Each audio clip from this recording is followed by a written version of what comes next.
Quero saudar os irmãos com a graça e a paz do Senhor Jesus, amém? Começou a chover, né, queridos? Então nós vamos aproveitar, nós já adoramos ao Senhor, nós já cantamos, nós já exaltamos o Deus das nossas vidas. Agora nós vamos também para um outro momento, né, irmãos? Um momento de aprendermos um pouco da palavra de Deus. E hoje, queridos, eu queria trabalhar um texto que eu comecei na semana passada, mas como tivemos dificuldade, irmãos, eu quero trazer novamente o texto que está no livro de Mateus, capítulo 5. Nós vamos ler um texto bem conhecido dos irmãos, um texto que fala sobre as bem-aventuranças, praticamente a primeira mensagem que Jesus ele prega no Sermão do Monte, que ele dá abertura, né, no Sermão do Monte, ou mais comumente conhecido como Sermão da Montanha.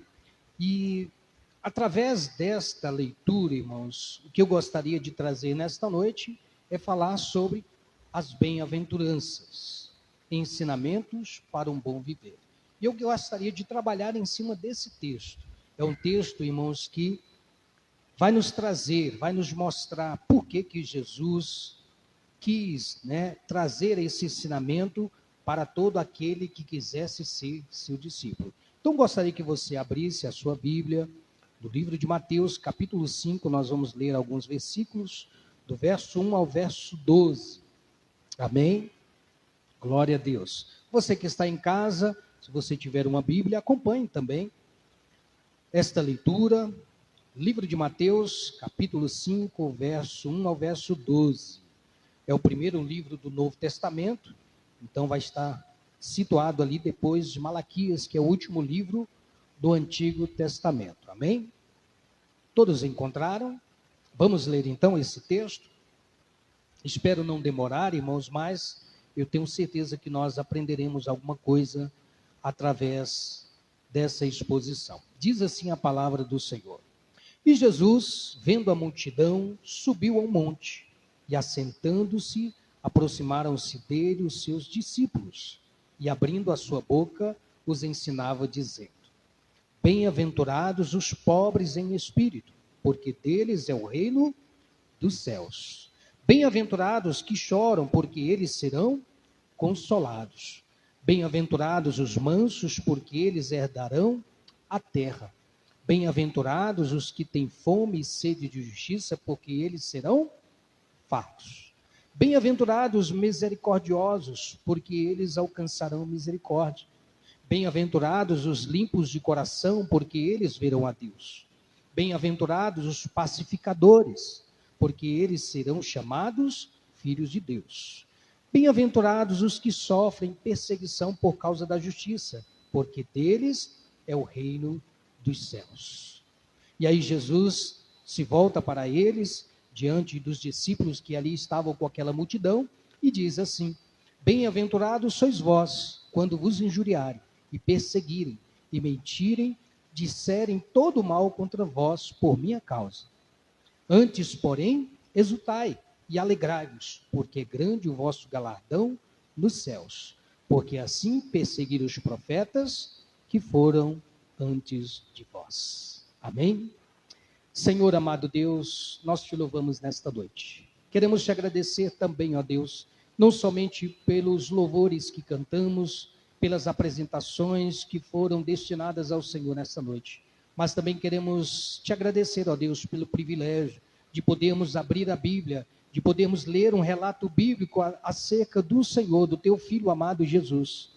E nela encontramos, Pai amado, não somente sabedoria, não somente ensinamentos, mas sobretudo, Senhor, vida no nosso espírito, para que possamos sempre, Pai, continuarmos de pé, firmes nessa caminhada. Dá-nos a tua graça nesta noite, que o teu Espírito nos conduza, Pai, ao entendimento da tua palavra, e que possamos extrair, ó Pai, através das bem-aventuranças, as lições necessárias para uma vida, ó Pai, que agrada ao Senhor, para um bom viver nesta terra, Pai, enquanto estivermos aqui. Por isso, Pai, dá-nos a tua graça, é o que pedimos em nome de Jesus. Amém. Amém, amados? Queridos, tanto o Antigo quanto o Novo Testamento nos oferecem ensinamentos para uma vida adequada ou para um bom viver. E as bem-aventuranças, irmãos, conforme lemos anteriormente, presente no Sermão do Monte, que compreende ali os capítulos 5 a 7 do livro de Mateus, inaugura a abertura das mensagens ou sermões de Jesus. Então, as bem-aventuranças funcionam como um guia, como um manual de caráter com promessas para quem quer seguir a Cristo. Então, portanto, as bem-aventuranças é este manual, é este guia que conduzirá aquele que quer ser seu discípulo. Aqueles que querem seguir a Cristo verdadeiramente devem observar, devem se atentar para essas instruções, começando pelas bem-aventuranças. Então, ao lermos as histórias bíblicas, irmãos, iremos perceber que as pessoas admiravam Jesus por ele ensinar com autoridade. Então, esse era o diferencial de Jesus, diferente dos mestres da lei.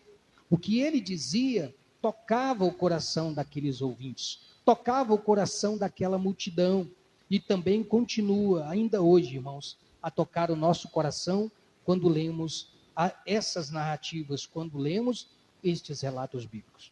É no Sermão do Monte, irmãos, que Jesus vai se apresentar como essa autoridade suprema, como um expositor do reino de Deus, elevando-se acima da lei mosaica. Ou seja, ele se revela, irmãos, como o verdadeiro intérprete da vontade divina, diferente dos escribas e fariseus que interpretavam a lei ao seu modo, sem graça, sem misericórdia e sem piedade, focando apenas nas ações externas.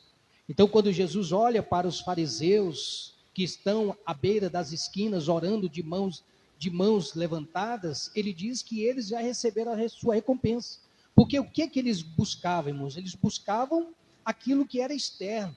Eles buscavam reconhecimento não de Deus, mas daquelas pessoas que o viam levantando as mãos e orando nas esquinas. Então não foi à toa que em dado momento Jesus os critica dizendo que eles honravam a Deus com os seus lábios, numa ação externa, mas seus corações, que é uma ação interna, estavam longe de Deus, estavam longe dele, conforme Mateus 15:8 e Marcos 7, verso 6. Então Jesus faz um alerta, irmãos, criticando essa postura que eles tinham, essa hipocrisia na verdadeira adoração, que não reside apenas em palavras ou rituais externos que eles praticavam, mas na sinceridade do coração e na obediência. Perceba, irmãos, que a sinceridade do coração e a obediência é o que agrada a Deus. Então, em sua interpretação, Jesus focava o coração, Jesus focava o interior e não apenas em ações externas, convidando aqueles que quisessem ser seus seguidores, dentre aquela multidão que o ouvia, a uma nova vida de ética e uma piedade genuína, irmãos, que começa a partir das bem-aventuranças. Então Jesus enfatizava, portanto, que o que importa para Deus é um coração sincero. O que importa para Deus é um coração verdadeiro, disposto a viver uma vida que o glorifique e que se submeta ao seu senhorio, ao seu governo. Então nós confirmamos essa fala de Jesus, irmãos, ao que está escrito no Salmo 51:17, que diz que os sacrifícios para Deus não são ações externas em si mesmas, irmãos, mas são um espírito quebrantado. A um coração quebrantado e contrito, o Senhor não despreza. Perceba, irmãos, que esse espírito quebrantado, um espírito humilde, um espírito que reconhece o senhorio de Deus, o Senhor não despreza, porque ele sabe que ele precisa do Senhor, ele sabe que ele precisa de Deus. Então, adorar apenas com palavras, sem transformação interior ou obediência a Deus, é considerado adoração vã. Então, o verdadeiro discípulo de Cristo não somente adora, não somente manifesta as suas obras externamente, como ação, nesta ação externa, mas obedece porque foi transformado interiormente primeiro, forjado e moldado à imagem de Cristo, à imagem do seu mestre. Amém, irmãos? Então, para alguns estudiosos, as bem-aventuranças, elas são divididas em dois blocos que refletem a vida do discípulo. Então, o primeiro bloco, irmãos, vai dos versos 3 ao verso 6, que eles chamam de dimensão vertical.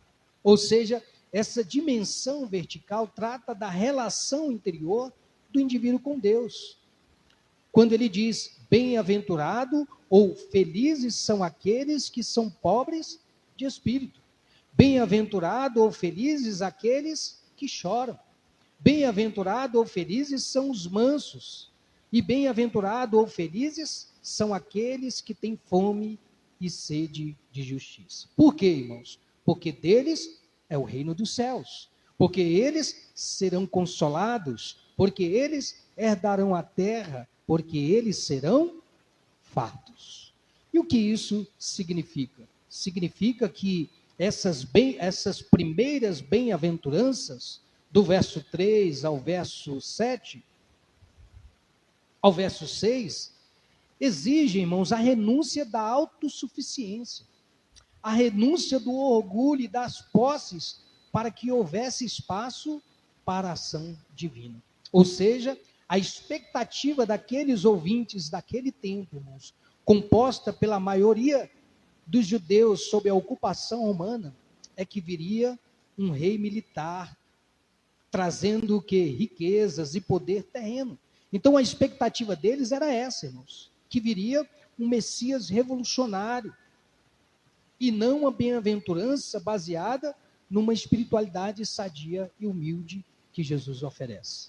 Então eles aguardavam esse Messias, alguém que pudesse destronar Roma, alguém que pudesse acabar com a exploração, com a pobreza, com a desesperança, a dependência absoluta, irmãos, de Deus e a humildade extrema. Então essa era a proposta de Cristo para aquelas pessoas. Por quê? Porque de fato, irmãos, aquela plateia sofria sobre o domínio romano, sobre o domínio de Roma. Este era o contexto para o qual Jesus passa a ensinar ou passa a declarar as bem-aventuranças, irmãos. A pressão tributária romana, as dívidas agrárias, criaram uma classe de camponeses despossuídos. Eles não tinham terra. Tudo o que eles produziam ia para Roma, irmãos. Eles eram explorados dessa maneira. Eles eram pobres não por escolha, mas por exploração. Por isso que Jesus vai chegar a eles e dizer, bem-aventurados os pobres de espírito. Então, o luto da perda, o luto da indignação, o luto da exploração, o luto das más expectativas, o luto da desonra vinha da humilhação nacional. Bem-aventurados os que choram. Então eles choravam, irmãos, a perda da soberania. Eles choravam o templo profanado e a aparente ausência de Deus diante da injustiça. Como eles foram injustiçados, irmãos. Então a nacionalidade que eles perderam, o que havia reagido ao que transformaram ao lugar, aquele lugar de adoração em um ambiente de corrupção, um ambiente de hostilidade, de exploração comercial da própria fé. Hoje, irmãos, não é diferente. Parece que os nossos lugares, nossos lugares de reuniões têm, irmãos, se tornado um lugar onde muitos exploram a própria fé alheia. E nós precisamos tomar cuidado com isso. Nem todo lugar de reunião pode ser considerado como igreja, como um templo do Senhor, né, como podemos dizer. Então, no contexto de ocupação, os mansos eram aqueles que não tinham reação de poder militar. Eles estavam à mercê dos tribunais romanos e da elite religiosa que colaborava com o império. O que eles esperavam, ou o que eles buscavam, irmãos, justiça. Eles tinham uma esperança de restituição. O povo esperava o Messias que agisse conforme a geopolítica humana, ou seja, de que forma? Primeiro, expulsando fisicamente os romanos. Eles queriam que houvesse um Messias que expulsassem os romanos fisicamente, pela força. E segundo, irmãos, eles queriam ter a supremacia, o poder sobre as demais nações. Essa é a justiça que eles procuravam. Essa é a justiça que eles buscavam. Então, diante dessas expectativas, Jesus valida a dor deles. Jesus compartilha da dor deles, irmãos. Porém, redefine o caminho para a vitória. Assim é conosco, irmãos. Deus sempre olhará para nós e para a nossa dor, para a situação que nós estamos vivendo e para as nossas causas, mas sempre redefinindo o caminho para a vitória. Não no nosso tempo, mas no tempo dele. Então, quando nós passarmos por situações difíceis que nós possamos buscar em Deus a justiça plena, irmãos, nós precisamos entender que Ele fará sim justiça a nós, mas redefinindo o caminho para que essa justiça seja realizada.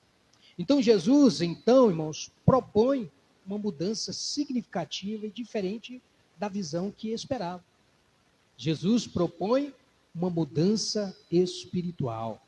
Ele torna a pobreza em uma virtude, em uma qualidade, ou seja, ele pega a exclusão social de Roma e religiosa dos mestres da lei, que a pobreza, irmãos, acaba proporcionando, infelizmente, e transforma em inclusão divina. A pobreza, irmãos, não deve ser um fator de exclusão no meio do povo de Deus. Não visamos, irmãos, bens materiais, tampouco Deus. Deus não se importa se você tem muito ou se você tem pouco. A igreja, irmãos, é inclusiva nesse sentido, de acolher tanto quem é abastado quanto quem não é abastado ou possui recursos financeiros. Pois a salvação, irmãos, ela é destinada a todos. Não existe alguém que possa merecer a salvação, pois o nosso alvo, irmãos, nunca será bens materiais, e não pode ser, mas sim valores morais, valores éticos e espirituais. Então, enquanto eles buscavam uma justiça de retribuição, ou seja, olho por olho, dente por dente, Jesus propõe a eles, irmãos, uma justiça de restauração, uma justiça de retidão de caráter, ou seja, ele ensina que a dignidade do povo eleito não se recupera expulsando César, fazendo guerras, mas entronizando a vontade de Deus no coração.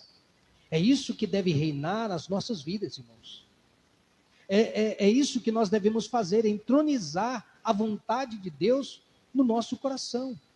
Então isso só demonstrava que a força do braço humano não resolve o problema espiritual da opressão, que não era apenas física, mas real naquele tempo, e também espiritual. Então essa guerra, irmãos, só se vence quando nós reconhecemos Deus em nossas vidas. Quando nós reconhecemos Deus em nossas vidas, irmãos, podemos ter a certeza da vitória. Quando nos submetemos ao seu governo, quando ele rege nossas vidas, nos tornamos mansos. Nos tornamos submissos à sua vontade, que sempre nos garantirá a vitória, mesmo em meio às lutas. Entenda, irmãos, que o maior opressor não era o general romano, a exploração romana, as más interpretações dos líderes religiosos, embora a situação social daquele tempo, irmãos, fosse o cenário de toda a desesperança, fosse, irmãos, o cenário de toda aquela situação que eles estavam passando. Mas o pecado, irmãos, que era a causa de toda aquela situação. Portanto, a situação, irmãos, a restituição que eles esperavam, precisaria começar de dentro para fora. Eles buscavam justiça da maneira deles, mas Deus queria que eles entendessem que a justiça de Deus, irmãos, ela começa de dentro para fora. Por isso que esse primeiro bloco trata dessa relação do interior do indivíduo com Deus nessa dimensão vertical. Já o segundo bloco, irmãos, vai dos versos 7 ao verso 11, que os estudiosos costumam chamar de dimensão horizontal, né? Nessa horizontalidade. Ou seja, essa dimensão trata da relação exterior do indivíduo para com o seu próximo e para com o mundo. Então, as primeiras 4 bem-aventuranças focam mais em uma postura interior e vertical de dependência de Deus. Os versos seguintes descrevem a aplicação prática dessa fé nas relações humanas. Bem-aventurado ou felizes são os misericordiosos, bem-aventurados ou felizes os limpos de coração, bem-aventurado ou felizes os pacificadores, bem-aventurado ou felizes são aqueles que sofrem perseguição por causa da justiça, e bem-aventurado ou felizes sois vós, quando vos injuriarem, perseguirem e mentirem contra vós por minha causa. O que vai acontecer, irmãos? Qual promessa eles terão? A promessa é que eles alcançarão misericórdia. Eles verão a Deus. Eles serão chamados filhos de Deus. Eles receberão recompensa nos céus. Por quê? Porque da mesma forma que perseguiram e maltrataram todos aqueles que um dia quiseram se render ao reino que nunca foi deste mundo, eles também seriam perseguidos, maltratados e também seriam, irmãos, vistos como escórias da sociedade. Então, aqueles que se rendem a este reino, aqueles que se rendem ao governo de Cristo, eles irão padecer, eles serão caçoados, poderão ser maltratados e poderão também perder a própria vida por amor de Jesus. Jesus, irmãos, não escondeu deles o que aconteceria se eles o seguissem, se eles se tornassem seus discípulos. A proposta era clara: aqueles que quisessem segui-lo deveriam deixar suas vontades, deveriam deixar sua autossuficiência e sua auto-independência. Essa era a proposta de Cristo.